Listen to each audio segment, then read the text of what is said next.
Let me get Doc here on this, the impact on human rights when we're talking about the security situation. Yes, I agree with the other panelists that, you know, those illegal gangs have been there as long as we can remember our history. But the question is, how do they come up? Who finances them? How do they mobilize?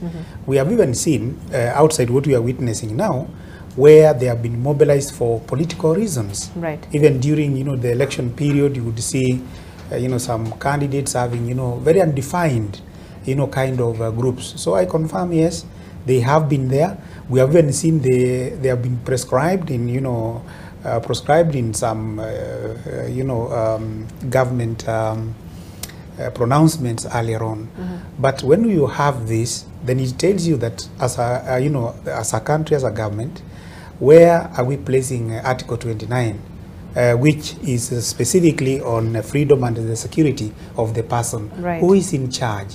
It is the National Police Service who are in charge of security, and therefore they should come out and protect the people. How does this affect rights? It affects rights across board. For example, if somebody dies in the hands of, you know, these criminal gangs, the right to life, then, you know, is threatened. If you cannot move from here, for example, and go to Kawangware, your freedom of movement has already, you know, been hampered. So if children, for example, today in Kibra cannot go to school for fear, example, you know, of being attacked, then you're talking about the right to education.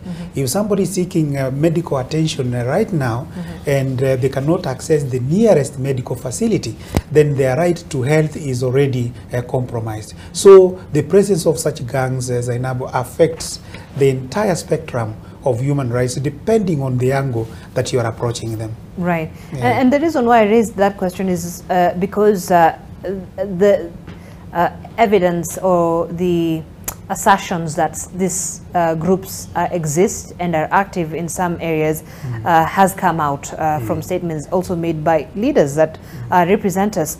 And we are in a time of a political upheaval, and I think it's important to be aware of, you know, the situation that we're in as a country and be able to understand where we are and why things happen the way they happen. When you meet a group of people with machetes and you wonder, where is this? When the opposition says we have peaceful protests, but that is certainly far from being peaceful protests, right? So Sheikh Hassan, as we move forward, because I want us to now just take a look at the solutions that we have on the table. Certainly a lot of dialogue that we've talked about, and I'm going to take a link from one of our political reporters, but when we come back, I want us to wind up on the advice that we must put on the table as leaders, as stakeholders, as Kenyans in this country. What is the first thing that we should be able to look at? What is the first thing that should be able to address? And not just address from the two principles, but also Kenyans.